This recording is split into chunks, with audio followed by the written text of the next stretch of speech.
Buenos días, saludamos a todas las personas que se encuentran conectándose a este en vivo del día de hoy.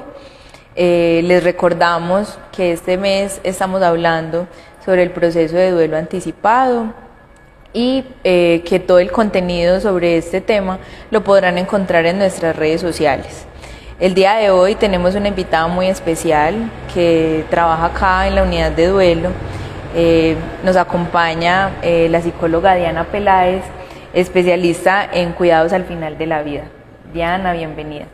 Muchas gracias por invitarme a este espacio y gracias a las personas que se empiezan a conectar con este en vivo para que podamos conversar sobre este tema. Valoro mucho este tipo de espacios para hablar sobre el proceso de duelo y mucho más sobre el proceso de duelo anticipado, que definitivamente tiene sus diferencias a cuando ya se ha perdido un ser querido, ha fallecido un ser querido. Entonces, qué importante hablar sobre este tema el día de hoy.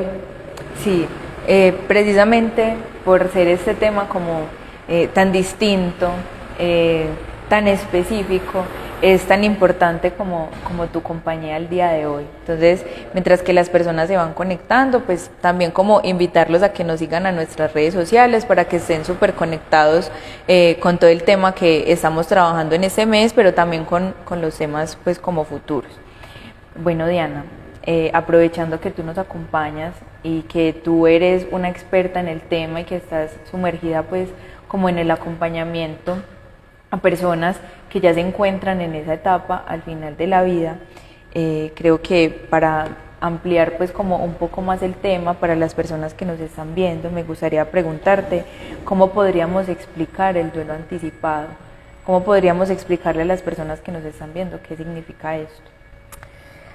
Yo siento que para hablar de duelo anticipado es muy importante también contextualizar o hacer la diferencia entre lo que significa o implica el cuidado paliativo. Y es que apenas hace unos años estamos incluyendo estos conceptos como dentro de nuestro léxico y dentro de nuestro conocimiento en el tema del proceso de morir.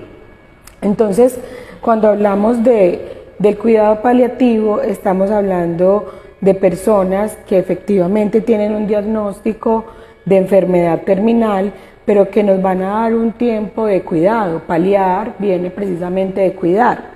Entonces, realmente el cuidado paliativo hay otra parte, digamos, muy al final, que es cuando hablamos de final de la vida. O sea, el cuidado paliativo es mucho más amplio y cuidados al final de la vida es como esa última parte vital de los seres humanos. Entonces, cuando nosotros hablamos del duelo anticipado, estamos hablando de todo el proceso que se realiza de aflicción en esos momentos, en esos últimos momentos.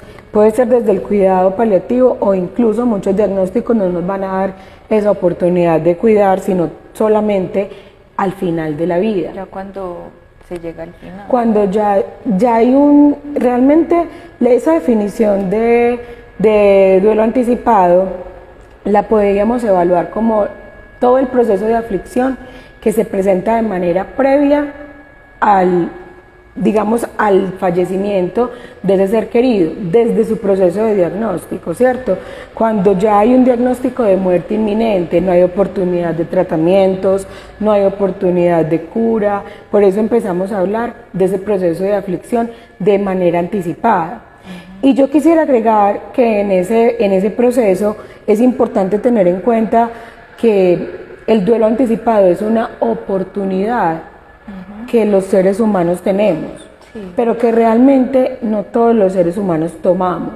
¿Por qué? Porque nuestra cultura, que ha sido un poco negadora de la muerte, muy tanatofóbica, o sea, le tenemos mucho miedo a todos los temas que están relacionados con el morir y la muerte como tal, nos generan pánico. Incluir, digamos, la posibilidad de que una persona que uno ama profundamente, con la que uno cotidianamente comparte, convive, pensar en que se va a morir. Entonces, yo diría que esa oportunidad, no todos los seres humanos podemos empezar a hacer un duelo anticipado previo a ese fallecimiento. ¿Y por qué pienso que es importante nombrarlo? Porque a veces la cultura termina siendo muy inquisitiva con las personas que tienen uno de sus familiares, uno de sus seres amados atravesando por un proceso de enfermedad, porque asocian a que la capacidad de aceptación psíquica, o sea, el hecho de que uno sepa que tiene una enfermedad, ya uno acepta que va a fallecer. Y realmente no es así. O sea, muchas veces los seres humanos, y de verdad la esperanza siempre hay que conservarla hasta el final, pero la esperanza también es un concepto que va ligado a los procesos de realidad. Exacto. Entonces... Sí.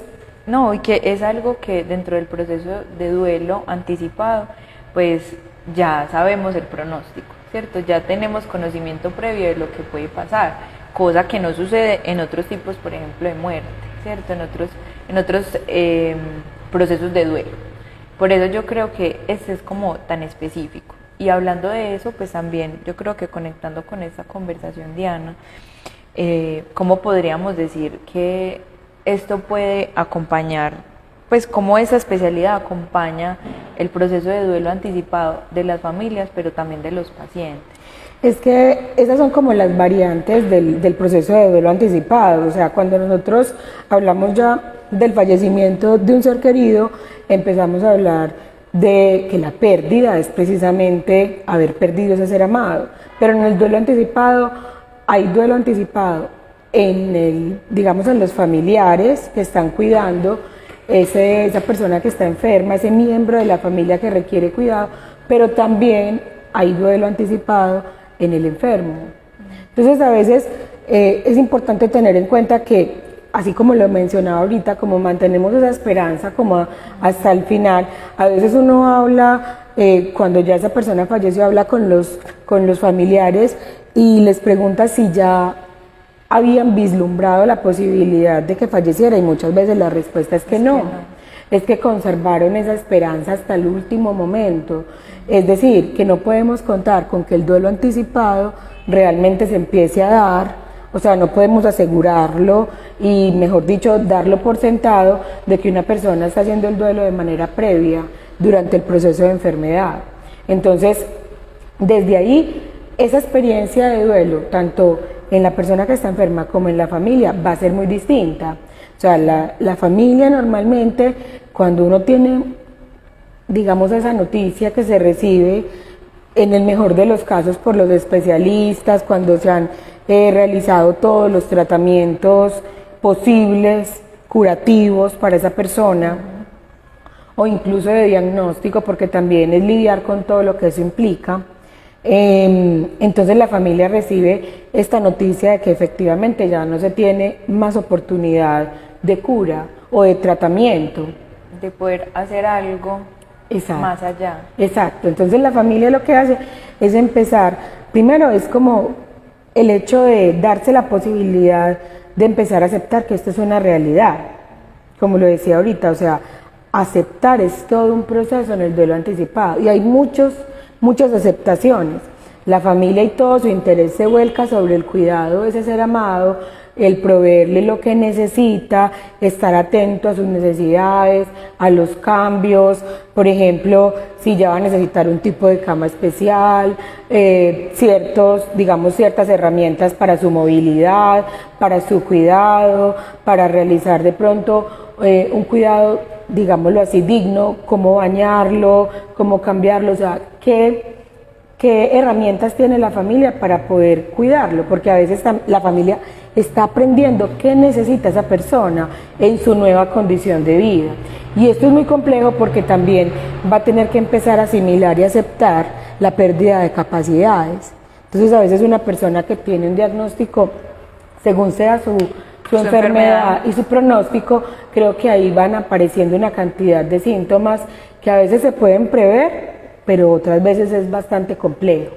Entonces la familia normalmente, quién lo creyera, pero no todos los seres humanos también estamos con las aptitudes para cuidar. En esta cultura a nosotros nos gusta mucho participar del cuidado, o sea, lo hacemos con mucho gusto, lo hacemos con amor, pero también tenemos que ser conscientes de que hay algunas personas que no tienen las habilidades o las aptitudes para el cuidado. Y a veces en los entornos familiares. Al menos yo siento que el cuidado físico. Exacto. O sea, tenemos el concepto de que el cuidado tiene que ser que todos participemos, nos deleguemos el cuidado de ese ser querido, por ejemplo, de la mamá, del papá, y empezamos a evaluar o a evaluar si se participa en ellos, por ejemplo, si fue un buen hijo o no, si participó de los cuidados, pero tal vez, y pudiéramos profundizar un poquito sobre lo que es los estilos de cuidado. No todos los seres humanos cuidamos de la misma forma, y a veces hay personas que favorecen el cuidado, por ejemplo, llevando insumos y siendo proveedores. O sea, yo la verdad no me siento capaz de cambiar un pañal, no me siento capaz de hacer una curación, de limpiar una herida, en fin, pero puedo aportar económicamente a esos cuidados. A veces satanizamos otras formas de cuidar y realmente vemos como si la omisión en las implicaciones en el cuidado fueran un sacrilegio, y no vemos que muchas veces hay personas que se implican para cuidar, que se programan porque no quieren tener como ese rechazo familiar, pero que no están listas para ese cuidado, que les cuesta la comunicación, que se afligen muchísimo y que eso les impide pensar bien o tomar decisiones en un momento importante, y después viene en el duelo por fallecimiento todo este tipo de recriminaciones o de sentimiento de culpa que puede ocasionar. Entonces, en la familia creo que hay una serie de cambios, distribuciones de funciones, distribuciones de roles que hacen que esas funciones que tenía ese ser querido se vayan delegando. Por ejemplo, si la persona que está enferma es el papá de la casa, entonces hay otra persona que empieza a tomar el liderazgo. Vamos a hacer esto, vamos a participar en el cuidado de estas personas, incluso las personas que toman las decisiones cuando hay algunas crisis y hay que tener a la mano el apoyo del equipo médico. Entonces son esas personas quienes van tomando como ese tipo de liderazgos. También hay otras personas que empiezan a apropiarse del cuidado, de cocinar los alimentos, de cuidar a los miembros de la familia que requieren otros cuidados. Por ejemplo, si hay hijos en etapa escolar, llevarlos al colegio, hacer tareas, porque finalmente hay una persona en la familia que está atravesando por un proceso de enfermedad, pero la vida también continúa, y esto es lo complejo. Y también me atrevería a decir que el proceso de duelo anticipado en esa persona que recibe ese diagnóstico es una tarea muy, muy diferente, muy distinta, pero es una tarea que implica grandes cambios. O sea, está, digamos, ese concepto de que esa persona que yo amo tiene digamos, un diagnóstico de muerte inminente y necesito empezar a hacer cosas para cuidarlo, que es la familia, pero la persona que recibe ese diagnóstico está atravesando por la pérdida de su vida, por la pérdida de sus roles, por la pérdida de sus capacidades, por digamos, la renuncia a sus sueños, la renuncia también a esos proyectos que tenía de manera vital. Exacto. Y eso, también... que precisamente te quería pues como preguntar cómo lo vivía la persona que recibe el diagnóstico, ¿cierto? Porque tú acompañas no solamente a las familias, sino que también acompañas a esas personas que reciben ese diagnóstico, ¿cierto? Que yo siento que también, como lo hablábamos al principio, la persona tiene que hacer no solamente un montón de renuncias, sino que eso también tiene que venir acompañado de la aceptación, porque si en un principio pues la persona o la familia no concibe la posibilidad del fallecimiento, ¿cierto? Pues hacer estas renuncias va a ser pues un paso que tal vez no se dé. Sí, es que a eso iba, y es que también la persona que está viviendo este tipo de diagnóstico, lo que empieza a ocurrir es que primero nosotros tenemos como cultura, vemos la enfermedad absolutamente catastrófica, como si fuera un asunto al cual no nos queremos acercar, no podemos abordarla, cuando realmente los procesos de enfermedad hacen parte de la vida. Y también pues como en ese concepto de salud que tenemos, de que la salud es la ausencia de la enfermedad, no le damos cabida y a veces deberíamos ser más conscientes de que la enfermedad realmente nos acompaña desde el nacimiento. Entonces, ¿qué ocurre muchas veces con esas personas que están enfermas, ya con un diagnóstico que, digamos, inminente de muerte, de una enfermedad terminal? Y es que es el pensar cómo voy a morir, ¿cierto? Todo lo que puede suscitar esa experiencia, que también es de vida, así suene muy paradójico, ¿cierto? ¿Qué es lo que me preocupa? ¿Qué asuntos puedo organizar? Porque a veces en la cultura de lo positivo, de que nos vamos a mejorar, también hay muchas personas que no toman esa opción de aceptar incluso el diagnóstico o incluso la condición de enfermo. Entonces empiezan a implementar una esperanza que no va ajustada a la realidad.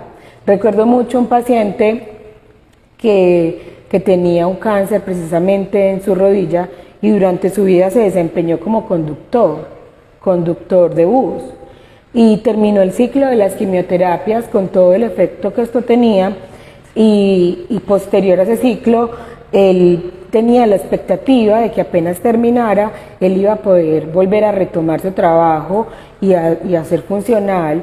Entonces ese duelo, por ejemplo, con esa vida laboral no estaba hecho, él no iba a poder volver a retomar su trabajo y todo lo que eso implica, compartir con sus compañeros de trabajo, tener unas rutinas, porque su cuerpo ya no podía tolerar tantas jornadas de trabajo en la misma posición, su cuerpo ya no estaba en condiciones de desarrollar ese trabajo.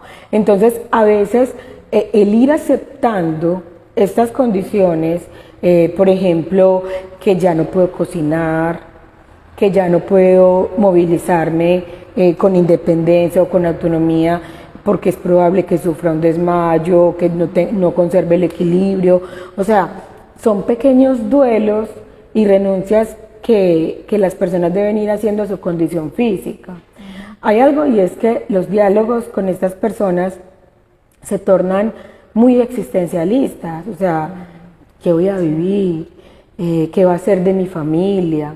¿Cómo lo voy a enfrentar? Y a veces el cuidado exacerbado del entorno hace que muchas veces ellos ni siquiera puedan hablar de esto. O sea, como si hay un montón de cuidado alrededor, que digamos eso sería en el mejor de los casos, en el cuidado ideal, porque tristemente muchas veces vemos que hay ausencia en el cuidado y se le delega solamente a un miembro de la familia o a unos pocos.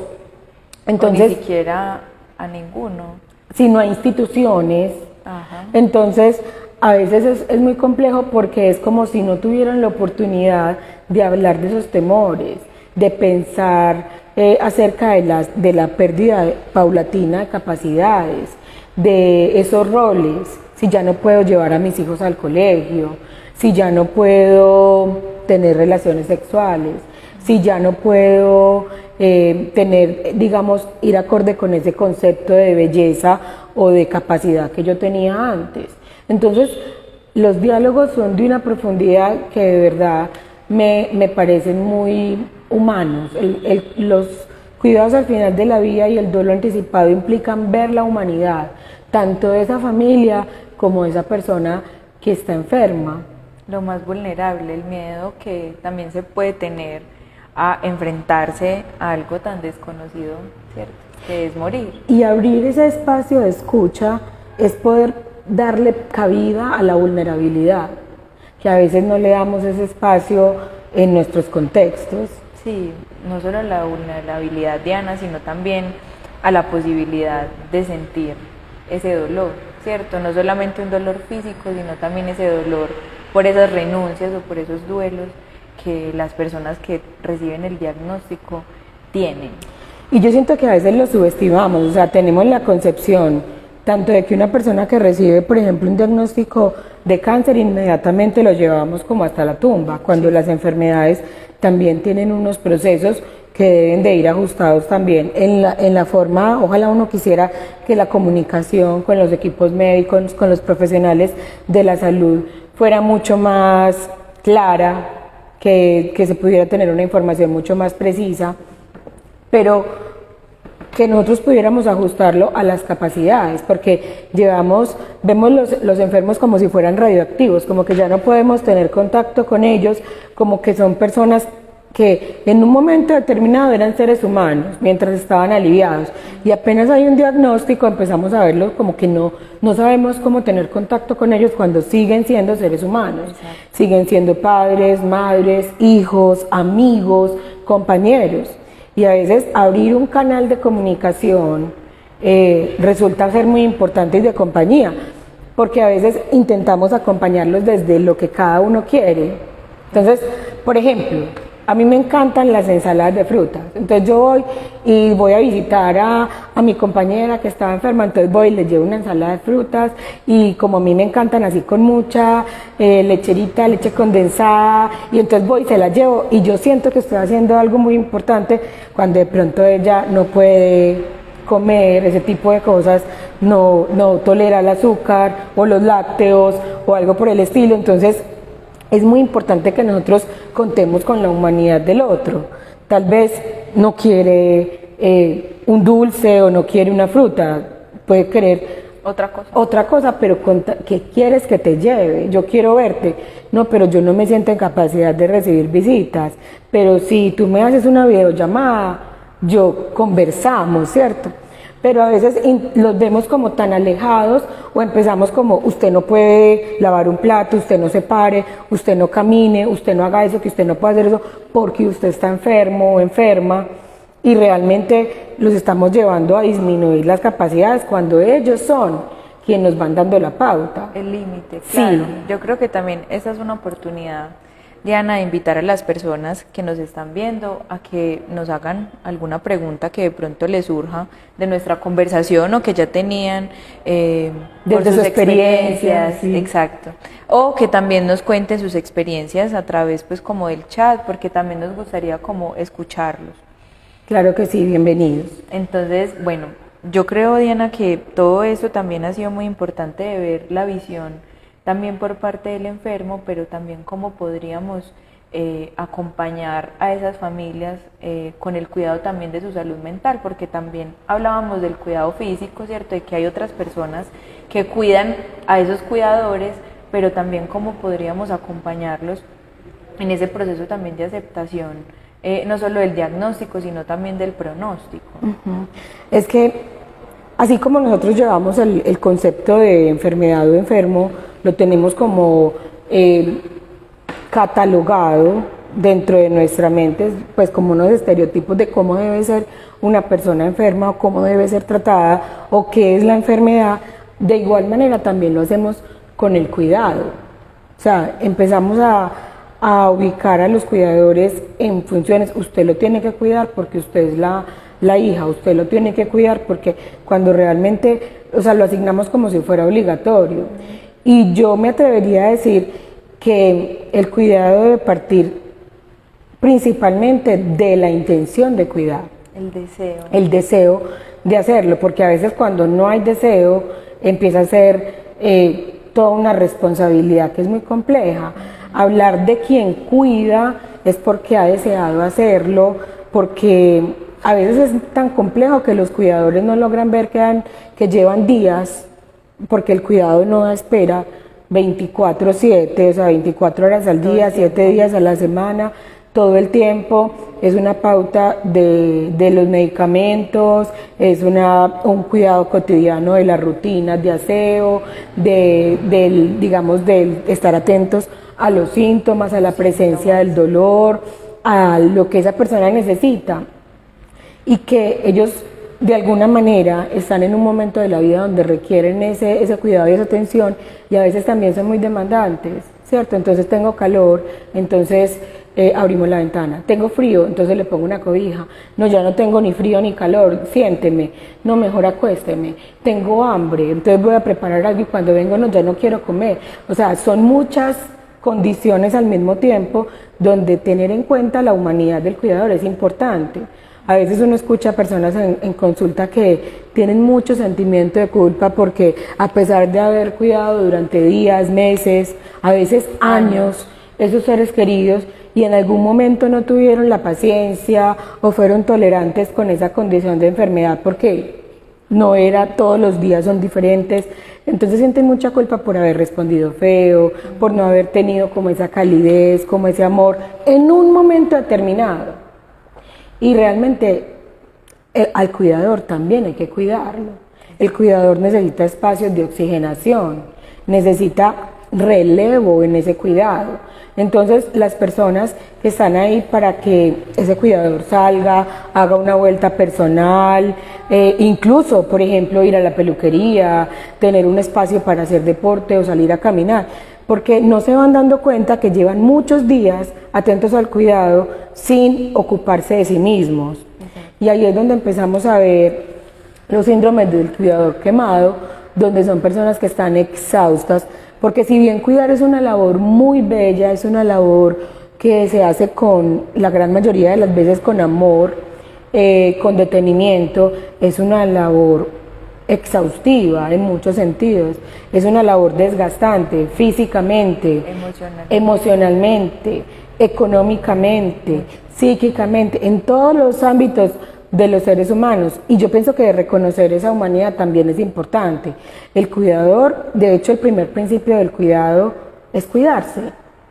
Nadie cuida en unas condiciones que no pueda tener. Yo no puedo darle al otro lo que no tengo. Exacto. Entonces ese cuidador también es importante evaluar si ha comido bien, ¿cierto? A veces no voy y cuido al enfermo, pero yo le llevo los alimentos a esa persona, estoy atento a que descanse unas horas al día, a que esas necesidades básicas estén medianamente cubiertas, porque a veces no se está atento a ese tipo de cosas, sino que simplemente la persona las asume y las va haciendo, generando un desgaste de todos los sentidos. Y uno va a ver, y a veces está el cuidador más enfermo que la persona que tiene el diagnóstico. Exacto. Incluso a veces uno ha escuchado cuidadores que tienen enfermedades silenciosas que no les van prestando atención. Entonces es muy importante, recuerden que la familia también es un equipo y que todos sus miembros son importantes, que no es que uno sea por jerarquías, sino que finalmente cada uno tiene un rol ahí que es diferente y que aporta a ese trabajo en equipo. Entonces hay que estar atentos también a ellos. Sí, totalmente. Bueno, nos llega una pregunta de Paulina González. Ella nos dice: tuve un bebé, él nació con una cardiopatía muy compleja, se me murió a los 15 días de nacido debido a que no logró soportar la primera cirugía de su corazón. Me ha costado mucho aceptarlo. ¿Qué podría hacer? Pues realmente yo siento que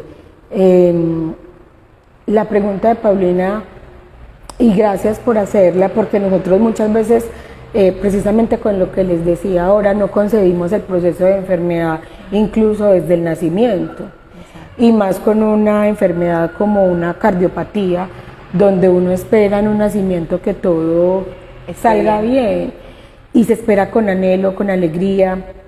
Entonces el duelo perinatal y el duelo frente a una pérdida como esa tan inesperada, lo primero es validarse que la expectativa que se ha perdido de cuidado pues es real, ¿cierto? Y que en esos 15 días de nacimiento de su bebé como cuidadora y en la oportunidad que tuvo de cuidar, la intención fue precisamente esa, brindarle y proporcionarle a ese bebé todos los cuidados desde su sentimiento hacia su hijo. Entonces realmente creo que validarse el proceso de duelo, darse la oportunidad de expresar ese dolor que siente frente a esas expectativas que no lograron cumplirse, es lo más importante en este momento. Perdón, y que si necesita también tener ayuda profesional, bienvenida a nuestros espacios, al grupo de duelo perinatal, que es los lunes a las 5 de la tarde, y a la consulta individual también. Si de pronto también te sientes, digamos, con la necesidad de tener estos espacios para hablar y para expresar ese sentir. Sí, porque de alguna forma también, Diana, en estos espacios, las personas que están en estos grupos nos comparten también esos espacios de cuidado, ¿cierto? Si bien estamos hablando del proceso de duelo anticipado, ¿cierto? la mayoría pues de nuestros pacientes llegan también a nosotros con esa historia de vida, esa historia de cuidado, esa historia de su ser querido que también tuvieron que acompañar, también tuvieron que cuidar y tuvieron que aceptar también ese diagnóstico, ¿cierto? Yo siento que también para Paula, si en algún momento lo requiere, en estos espacios encontrar otras personas que también han tenido unas pérdidas similares, porque no son iguales, puede permitirse validar esa emoción que tiene con respecto a la muerte de su hijo. Yo siento, Diana, que también pues durante la conversación hemos estado como desarrollando muchas cosas del cuidado del paciente, del cuidado al cuidador, ¿cierto? Y yo siento que sería importante hablar sobre, para ti, ¿qué ha sido lo más difícil de acompañar estos tipos de procesos? A ver, yo siento que uno de los procesos más complejos que se viven en el interior del duelo anticipado es que, primero, que tienen una forma diferente, muy distinta de vivirse, ¿cierto? Hay tantas formas de hacer los procesos de duelo como seres humanos. Entonces, a veces para la familia, para quien está en ese rol de cuidador, también es empezar a visualizar esos duelos y esas renuncias que hay que hacer incluso en el mismo cuidado. Entonces, una de las partes más complejas es acompañar ese proceso de renuncia, cuando nosotros estamos viendo que esa persona ya no necesita comer. Nosotros, por ejemplo, en esta cultura cuidamos desde la comida sí. Y la comida tiene un sinónimo de afecto, y enfermo que come no es enfermo, y empezamos a evaluarlo de esta manera, pero como es de difícil a veces decir, ya comer resulta ser un acto tortuoso, y ahí yo incluiría algo, y es que uno de los conceptos más complejos del duelo anticipado es empezar a hablar no de calidad de vida, sino de calidad de muerte. O sea, ¿qué es lo que va a hacer que este proceso sea para esa persona y para esa familia más llevadero? ¿Qué es lo que va a hacer realmente que ese acompañamiento se quede con esa satisfacción del deber cumplido y que esa persona se sienta acompañada o se sienta incluida y valorada hasta el último segundo de vida, ¿cierto? Entonces, a veces es porque intentamos proteger al otro de sufrimiento, bien sea al enfermo o a la familia, y son dos posturas, dos puntos de vista que son totalmente diferentes. Entonces, cuando empezamos a hablar, ojalá y pudiéramos hablar, y tal vez tendríamos otros espacios para hablar de lo que es el concepto de calidad de muerte, porque estamos muy acostumbrados a hablar del concepto de calidad de vida, que es muy subjetivo. O sea, sabemos que el concepto de calidad de vida es absolutamente personal, sí, pero no hemos llegado al punto de empezar a hablar de calidad de muerte y que sea absolutamente personal también, que es lo que yo pienso que necesito en esos últimos momentos. Empezar a generar una cultura de que los seres humanos podamos pensar cómo nos morimos, qué necesitamos, pero a veces lo hacemos de una manera que es muy egocéntrica. O sea, yo lo que quiero, yo lo que haría. Algunas personas dicen, por ejemplo, no, es que la mejor forma de morir es que yo me duerma y dormido me muera y no amanezca, pero ¿cómo es eso para los familiares? A veces vemos incluso como tenemos el concepto de que el buen morir es cuando no atravesamos por procesos de enfermedad, cuando la enfermedad realmente nos provee la oportunidad de cuidar al otro, de tener conversaciones que a veces son necesarias, de agradecer, de decir te amo, o a veces son conversaciones muy incómodas, pero donde también son sanadoras, esas conversaciones incómodas que entre familias se necesitan tener, pero que nos van a dar otras tranquilidades. Entonces yo siento que a veces empezar a incluir esa coherencia entre lo que la persona que está enferma siente, piensa, cree, porque también tiene sus creencias espirituales y religiosas, y tener esa coherencia con el entorno que cuida, con la familia, porque muchas veces mientras las personas que están enfermas y atravesando por la enfermedad, ellas conocen su cuerpo, ellas tienen unas construcciones y uno sabe cómo está de enfermo o cómo está de recuperado, digámoslo así. Pues sí, es el único que siente y puede poner el límite como soy capaz de hacer esto, no soy capaz de hacer esto, o a veces las exigencias del entorno son tantas que pues resulta en una recaída precisamente por esas exigencias del entorno. Hay un usuario que nos hace una pregunta muy importante y que se relaciona pues como con todo este tema y nos dice: ¿cómo abordar al enfermo que va a morir cuando está tan aferrado a la vida? Yo siento que es muy coherente con esto que estamos hablando, porque esa coherencia con que esos dos puntos de vista, tanto del enfermo como de la familia, logren converger y estar como paralelamente trabajados, es muy difícil. Lo que sí me parece que es importante por lo menos saber, porque a veces no es comprenderlo, es que la persona que está enferma y la persona que está haciendo este proceso, y que los seres humanos no nos morimos dos veces, o sea, es un momento único en la vida, así suene muy paradójico, es un momento que es el último momento de la vida, y que realmente esa persona nos va a dar la pauta de cómo lo quiere vivir.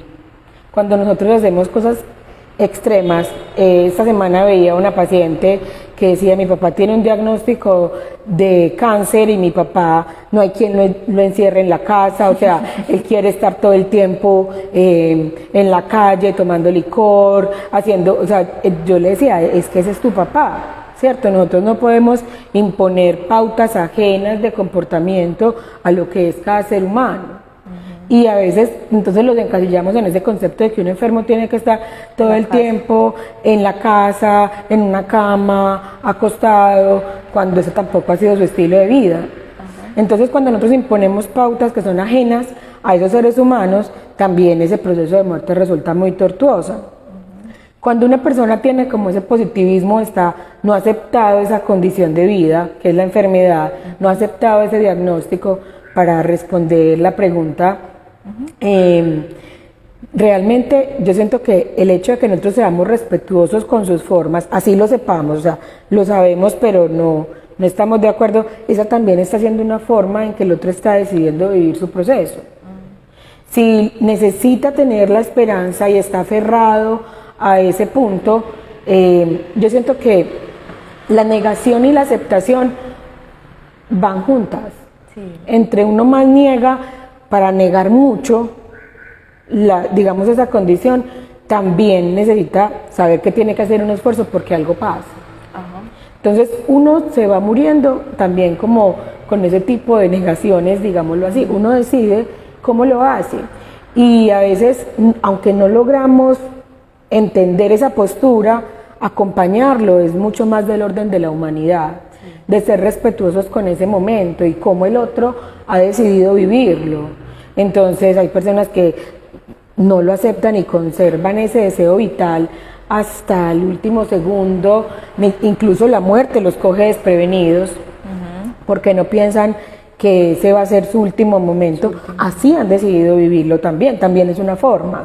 Yo siento que con eso que dices, Diana, le permite, por ejemplo, también a la familia de este usuario, por ejemplo, aceptar ellos el diagnóstico, pero también acompañarlo desde las formas en las que él lo propone, ¿cierto? No imponiendo como tal, es que tiene que ser así, es que te vas a morir, sino simplemente como acompañando, como yo lo llamo como bordear como esa situación, así nosotros ya sepamos el pronóstico de esa persona, sino estar ahí, acompañando. Es que a veces con ese tipo de situaciones hay que tener, suena muy paradójico, pero es una cercanía con distancia, y siempre mediado por una condición de respeto, porque si bien uno necesita estar ahí para las necesidades que el otro tiene, también hay que conservar la distancia de las formas del otro, y yo creo que eso es en doble vía. Pero porque recuerdo mucho un paciente que tuvo un diagnóstico de un cáncer gástrico y su esposa lo quería tener así en la cama, que nadie lo molestara, entonces muchas veces no le pasaba las llamadas, empezó como de alguna manera a protegerlo del mundo exterior, y como empezó la pérdida de peso, su cuerpo empezó a cambiar muchísimo, entonces estaba muy delgado, pero este paciente le gustaba hacer radioescucha y le gustaba participar de tertulias y conversaciones a través del radio, entonces él le gustaba participar y ella le decía, pero es que ¿para qué te vas a poner en esa polémica con personas a través de la radio? Y él le apagaba el radio, él le decía, pues yo todavía soy un ser humano que puede opinar, así esté bajo de peso, yo todavía pienso, entonces realmente a veces puede ser de parte y parte, ¿cierto? Entonces el tema es poder ver qué capacidades hay y optimizarlas hasta el último momento. Si esa persona de pronto acepta recibir visitas, pero yo le voy a llevar un libro para que lea, pero es que ya no tiene la capacidad para leer. Entonces, pues yo le pregunto si quiere que le lea, o si le pongo un audiolibro para que tenga autonomía, cómo lo quiero vivir. Hago un acercamiento, pero no es que el hecho sea simplemente dejarlo solo, exacto, o dejarlo quieto, o llevarlo a imponerle esas otras formas. Incluso también con esto recuerdo que a veces nosotros no estamos acostumbrados dentro de ese contacto que tenemos con las personas que atraviesan por una enfermedad, porque somos muy imprudentes. Entonces, si bien estamos intentando hacer una negociación con aquello de que no se opina del cuerpo de los demás, pues mucho menos de las personas que están atravesando por un proceso de enfermedad, porque el deterioro físico puede ser muy significativo. Entonces a veces llegamos a esos espacios personales diciendo, ay, cómo está de acabado, ay, pero vea, o todo lo contrario, ay, pero usted está muy bien, como está de rozagante, no, usted de esto se va a parar. Pues realmente son apreciaciones que por más bonita intención que tengamos con el otro, no son necesarias. Esa persona es consciente, tiene espejo en la casa, sabe que su cuerpo se ha deteriorado, pero lo está viviendo a su manera. Entonces también cómo acompañamos socialmente esos procesos. Incluso a veces uno encuentra personas que dicen, ve, es que tengo un compañero del trabajo que está enfermo, pero dice que no quiere recibir visitas, que no quiere que nadie lo vea así, tan enfermo, y eso es muy respetable, pero yo quisiera hacerle saber que yo pienso en él, que yo oro por él, que lo pongo en mis oraciones, que lo recuerdo, que pienso en él. Bueno, ¿qué quieres hacer? Pues le puedes mandar un mensaje, un detalle, bien sea, o sea, hacerle saber al otro que en sus días todavía está, ¿cierto? No simplemente dejarlo ahí como rezagado ese deseo, sino expresarlo, entablar una comunicación. Sí, precisamente con eso, Diana, también de la decisión que toma la persona que está enferma. Alguien hace una pregunta, dice que no sabe aún cuál es la fecha de la muerte, pero hay un pronóstico de muerte, ¿cierto?, por una enfermedad terminal, pero que en ese lapso de tiempo de espera, ¿cierto?, porque así se puede llamar, esa espera también a ese momento final, hubo un accidente, la persona tuvo un accidente y le tienen que hacer una cirugía, ¿cierto?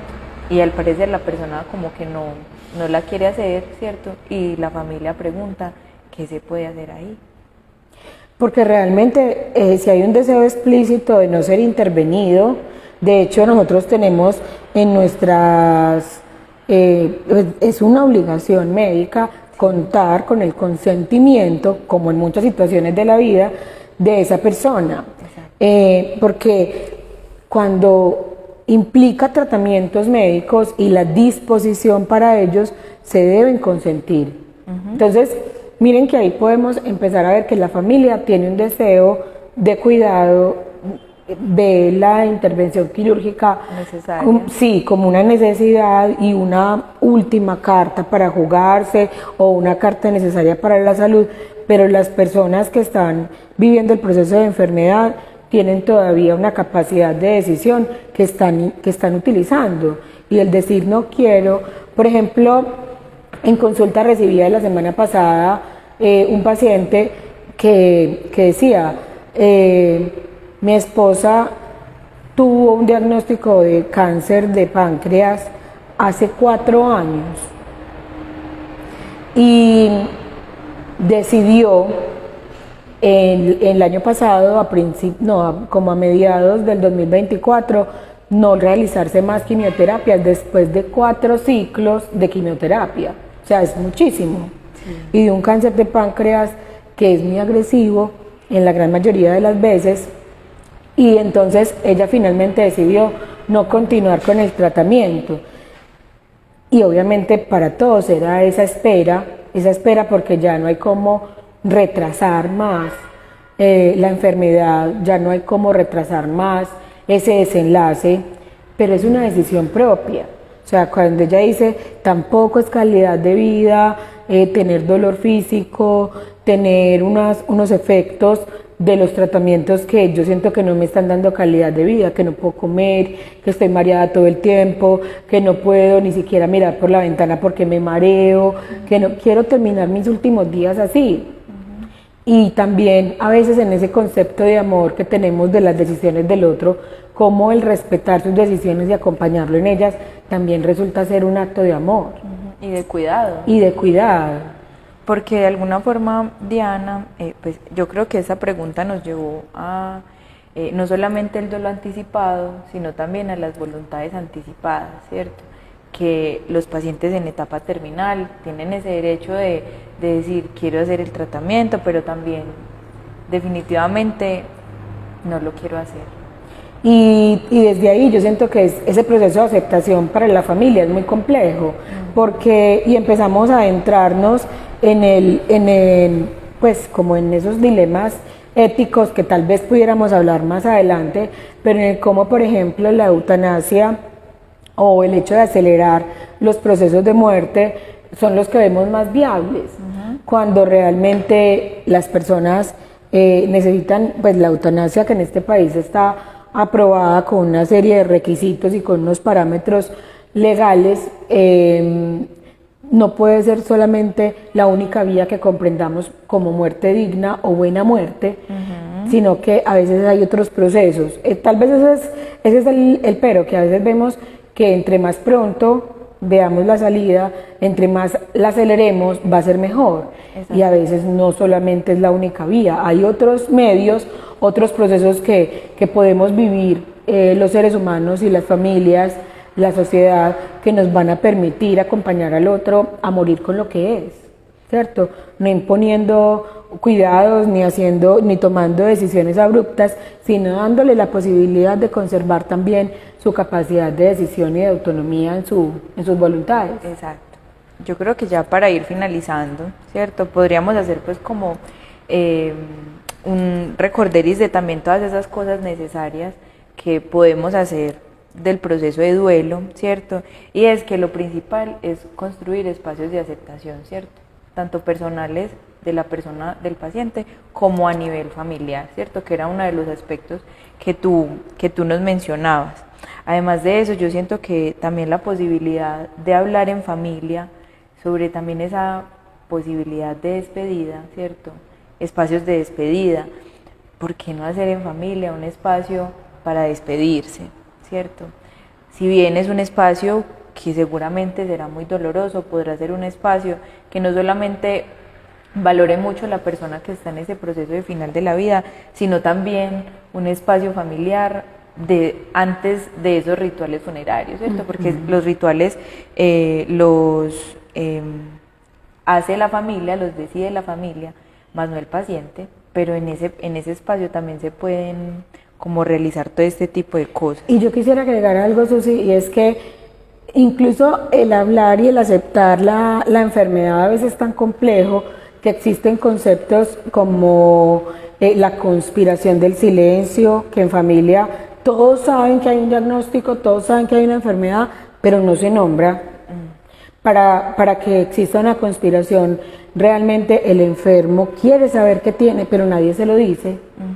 Entonces hay un deseo explícito como de yo que tengo y por qué nadie me dice y por qué no mejoro y será que sí estoy yendo donde el médico acertado y si pedimos una segunda opinión porque es que esto no se cura, pero nadie le dice o ya saben las personas que están alrededor cuál es el diagnóstico. Entonces ahí viene ese pacto de silencio, que es otra concepción en la comunicación diferente, que es todos saben cuál es el diagnóstico, el enfermo sabe cuál es su diagnóstico, pero nadie lo nombra. Y eso entonces impide que se construyan esos espacios que son como de despedida, que son necesarios también, ¿cierto? Y también esos espacios que permiten que de alguna forma se puedan resolver esos asuntos pendientes, ¿cierto? A nivel personal, a nivel familiar, que se pueda conversar también esa voluntad de lo que el enfermo, por ejemplo, a nivel económico poseía y cómo quisiera decidir la persona que lo tenga, ¿cierto? O cómo quisiera vivir sus últimos días acompañado y rodeado de quienes, o si lo quiere realizar solo, ¿cierto? Como todas estas cosas. Y además de eso también la toma de decisiones, supremamente importante. Una persona, doña Elvira, ella nos da los agradecimientos por el espacio, gracias a ti por acompañarnos en este espacio. Elvira dice, desde mi experiencia es muy necesario prepararnos con conciencia, resiliencia, formándonos desde el amor, como familias en armonía y paz, para brindarle a nuestro familiar enfermo mucha tranquilidad y apoyo en su asistencia, concertándolo sin sentirlo como una carga. Me imagino que dice consintiéndolo, para sentirlo como sin una carga. No sé si de pronto Diana, para cerrarnos, quisiera pues como decir algo más. Yo siento que, pues muchas gracias doña Elvira por su apreciación y porque yo siento que lo más importante es que la está haciendo desde un acto donde se está analizando, está pensando el tema y cada ser humano debería hacer ese ejercicio. ¿Cómo me veo yo ahí como cuidador? ¿Cómo me veo yo en el rol de enfermo también? Porque a veces vemos que eso le pasa como a otras personas, a otras familias, pero que este tema no nos toca y a veces nos toca más de lo que pensamos o de lo que creemos. Entonces, ojalá y pudiéramos evaluar qué disposición tenemos y poderle permitir al otro que en una condición de vulnerabilidad sea, tanto a la familia, porque es difícil, es una situación muy compleja, es una situación donde uno posiblemente choque lo que uno sabe, la aceptación racional con la aceptación emocional. Uno sabe lo que está pasando, uno sabe que es muy grave, uno sabe que no tiene vuelta atrás, pero eso no significa que yo lo acepte, que yo esté listo para renunciar a la presencia de mi ser querido, que yo esté listo para aceptar su fallecimiento, que yo esté literalmente aceptando su ausencia. Son dos procesos diferentes. Exacto. Por eso el hecho de que una persona lo viva de manera ecuánime, muy centrado, muy ubicado, no es garantía que después en el duelo por fallecimiento lo viva de la misma manera, es que sus días ya son diferentes. La ausencia es una realidad cotidiana, entonces puede llorar, puede afligirse, porque a veces le decimos como que como estaba de bien, como lo había manejado de bien, cuando estaba bajo toda la adrenalina del cuidado, cuando estaba con esa persona allí, compartiendo aún. Entonces darse esa oportunidad de ver que la intención es muy buena, pero que también uno tiene que reconocerse sus propias vulnerabilidades. Exacto.